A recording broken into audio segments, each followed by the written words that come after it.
Alright, Spacers, listen up.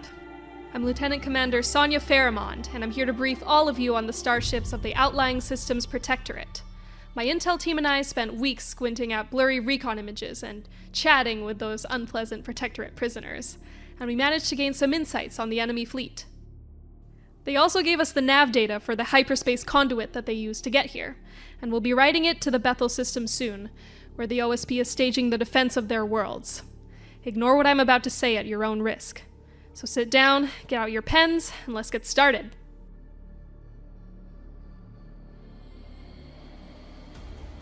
The Protectorate Navy was formed very recently and lacks a proper space force, which is why the insurgents have seized countless civilian vessels and haphazardly converted them to warships.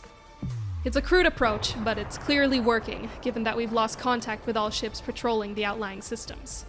So before we begin our campaign, you need to know your enemy, their ship profiles, the weapons they use, and how to hit them where it hurts. We'll start with their smallest ships and work our way up to the biggest, scariest ones. The smallest of the Protectorate starships is the Ferryman, which the OSP fields in spades. You'll see them everywhere, and we have a lot of intel on them. The Ferrymen were originally passenger liners, built for speedy, intra-system space flights. The Protectorate have retrofitted them into very capable scouts, strike ships, and ECM platforms, which they call clippers. Mounting engines built for racing, at flank speed the Ferrymen are faster and more maneuverable than any ship in the Alliance Navy, and statistically the deadliest ship within the Protectorate militia.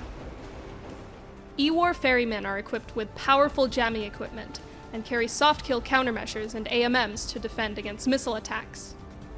Fast attack variants mount deadly MLRS turrets, which can volley off 36 rockets at an unsuspecting target in a matter of seconds.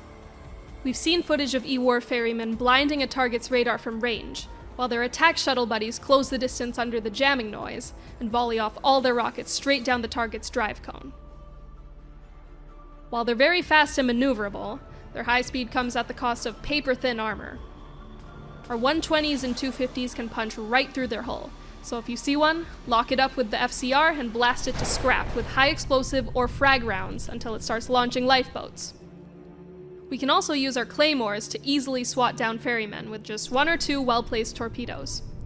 Our size 2 missiles, like the Hurricane and Thunderhead 4, will be deadly to these shuttles, since their point defense capability is extremely limited. Finally, if you think some ferrymen might be in the AO but aren't sure, early warning is your best friend. We can use our sundial CWACs to locate and discreetly keep tabs on their location, and hopefully turn their ambush right on its head.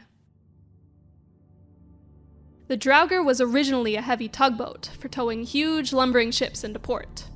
From the chat I had with the OSP militia partisans, we learned that the OSP will use the Draugr like we use the Rains, a kind of modular, multi-purpose ship for handling a wide range of roles.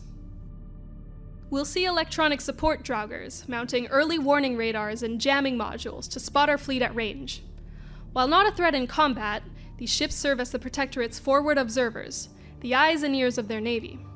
Knock out these Draugrs, and we'll compromise the Protectorate's ability to respond to our forces in real time. We'll also see combat Draugrs armed with old-school roll-off missile launchers from the mothballed fleet, and medium-caliber naval guns, a secondary armament. Not exactly a huge threat, but things could get problematic if they get the drop on us. Like the Ferryman, its greatest weakness is its relatively thin armor plating, meaning it cannot secure and hold a position as effectively as one of our own Rains frigates. In exchange, freed from its need to push around large ships, these Draugrs should be decently fast and maneuverable, perfect for ambush-style hit-and-run strikes, and quickly scouting blind corners. While the Draugr can throw a good punch, its ragtag design, with the critical components all clustered together, means it can't really take one. If it comes down to a slugging match, a Draugr should be nothing that a CL's big 250s and a few Hurricanes can't handle. The Flathead used to be a short-range cargo transport, built to carry resources from industrial sites to major starports. Its forward payload doors are enormous and modular, so the OSP tech guys found ways to mount some huge spinal weapons to the Flathead's nose, like a super heavy cannon or the mass driver, exactly like what we saw during that Miners Guild uprising a few years back. This is why we've designated the Flathead as a monitor, since its primary weapon is almost comically large for its size. Unlike the monitors of the Houses United, the Flathead is extremely durable, with as much armor welded onto it as humanly possible, potentially rivaling that of our battleships. We suspect Flatheads will be used as mid-range or backline combat ships in small formations, armed with the guns and ammunition needed to slug it out with our fleet. Their thick armor makes it tricky for anything short of a beam to punch through, and even our heavy 450s will take time to inflict critical damage. However, with all that armor, there's no way the Flathead is anywhere near as agile as, say, a Draugr. It will struggle to reposition to meet our forces, and if we're smart, we can outmaneuver it to force an engagement on our own terms, or avoid it altogether. Finally, the Flathead's spinal mount means they'll probably try to orient themselves nose first while engaging, making them perfect targets to test the new shipwreck missiles. I bet the HEKP warheads will cause quite the light show when we put a pair straight down a Flathead center line. We've given any of the OSP's militarized bulk freighters the designation of Marauders. These are essentially ore freighters that they've converted into deadly makeshift capital ships. No two are exactly alike, but they all share one unifying characteristic. With primary armament mounted on their port and starboard sides, they can dish out a world of hurt to anything caught in an exposed position. Where Ferrymen act as the OSP's outriders, these Marauders serve as their primary ships of the line, and the Protectorate has a lot of them. They sometimes carry plasma ampule coil guns to melt the armor off our capital ships, then use small caliber rapid cycling guns to overwhelm us with sheer volume of fire. Another thing we've seen are auto-loading 450s mounted in armored casemates for slugging it out with our capital ships. We've even seen a few configured for long-range cruise missile strikes with numerous roll-off missile launchers. Because they engage with their flanks towards the enemy, our shipwreck missiles will have their effectiveness greatly reduced, unless cleverly waypointed for a lengthwise approach. Catching a broadside from a Marauder is as deadly as, if not deadlier, than a full salvo from a Solomon-class battleship. However, their limited firing arcs grant several unique ways of taking care of them somewhat safely. Their massive size makes them perfect targets for torpedo strikes from our claymores, especially when launched under jamming. Torpedo salvos followed by glide bomb follow-up strikes has proven quite effective in simulations. If it really comes down to a more direct fight, try to divert its attention away from our capital ships and towards something more maneuverable, like a frigate. Once it reorients, have a destroyer move in from a safer angle and exploit its limited firing arcs. Slice open its reactor with the beam and blast it apart with a follow-up torpedo strike. Like the Flathead, the Journeyman also used to be a small freighter, which the OSP converted into a warship. Their massive payload bay doors have been converted into flight facilities for the Protectorate's aging spacecraft, a kind of DIY escort carrier. While the Protectorate spacecraft are a generation older than our own fighters, they're all in their element, built exclusively for void combat. Our own fighters sacrificed a lot of maneuverability for multi-domain operations. Ironically, our spacecraft should be almost equally matched in combat, so we'll need to count on the training of our pilots to outmatch theirs in a furball. The good news is that the Journeyman is quite small, and its space wing is not nearly enough to challenge all of Windy's little friends. We'll have the initiative to find and eliminate it. Locating the Journeyman will be the hard part. They'll probably try to camp behind cover, using their fighters to scout and reposition accordingly. Maybe have some stealth Tontos follow a Protectorate squadron home. After that, a well-timed missile volley or a decent-sized beam wound should be convincing enough to get the crew to abandon ship.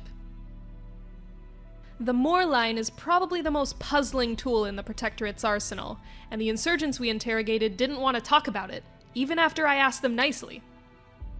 Moorlines are just container ships, meant to carry containerized goods from port to port, which leaves little internal volume to mount weapons or all the other vital systems you'd want on a warship.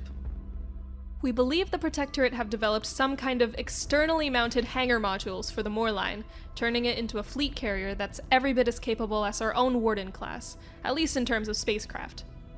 That would make the most sense based on its design, but here's the weird part. We've seen many Moorlines flying with Protectorate colors, often at the center of their formation, but also with fully loaded container banks, even though there's other logistics ships in the vicinity, but I wouldn't know why. Hopefully we'll find one in Bethel and solve this mystery for good. Regardless, if there's a Moorline in the area, make sure your point defenses are set to auto-engage, and reinforce the cap at all times. We don't want to be overwhelmed by their fighters and bombers. However, if we manage to ID the Moorline and get its location, we can coordinate a missile salvo, or close the distance with our cruisers and gun it down. With any luck, we can recover its fighters and bombers and put them to better use aboard Windy. And finally, I'm sure you're aware that the Protectorate has returned just about every Ocello within their borders to full combat status. Ocello-class command cruisers formed the backbone of the Alliance Navy during the Venuman War, which is why we think they'll be using them as command ships for flag officers once again. They're more than 300 years old at this point, but they've been modernized several times to make up for their age, and the Ocello fleet was only retired recently. Almost all of them are still armed to the teeth with the latest Alliance railguns, defensive systems, and electronic warfare suites. Because all of their main guns can point forward, they'll probably try engaging while presenting minimal aspect, putting their nose on us wherever they can, the opposite of the Marauder. Our best bet to destroy them quickly? Convince them to present their bow towards you with a juicy target, then hit them in the nose with our shipwreck missiles. We might need a large saturation strike to overwhelm their point defense grid. Try to aim for the retrograde engines. With any luck, the HEKP warheads will find their way into the Ocello's main reactor and put the Ocello out of the fight quickly. The least we can do to protect their legacy is to keep them out of enemy hands. Alright, Spacers, that's all I have for you today. Please forward my intel team any comments, questions, or clarifications. And if you watch this from a computer monitor, send me a thumbs up if you learned a thing or two. Once we get to Bethel, if you see a contact on radar, turn on your comm systems, and my intel team aboard Windy will use the radar profile to figure out what kind of ship we're dealing with, and we'll mark it on datalink. This should take about 30 seconds to a minute. Afterwards, it's up to you to take that information and determine which weapons and tactics would work best. I'm headed back to Windy CIC for the jump to hyperspace. With any luck, I hope to see all of you in the Bethel system in about a month or so. Safe travels and good hunting, everyone.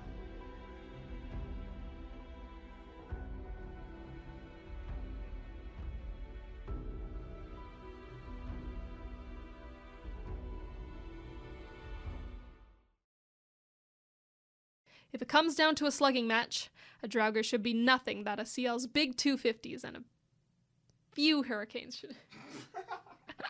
Our shipwreck missiles will have their effectiveness greatly reduced, so let's cleverly waypoint for a lengthwise approach. Lengthwise approach!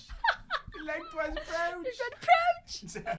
So all you know is a few long-range images, and you ask the Protectorate people, and they're like, "Fuck you." That's funny. Their massive size makes them perfect targets for torpedo strikes from our Claymore, especially when launched under jamming. I'm sorry! What? Claymores! Not just one, bro! We have one single Claymore in the fleet. Yeah, just from one Claymore. That's my bad.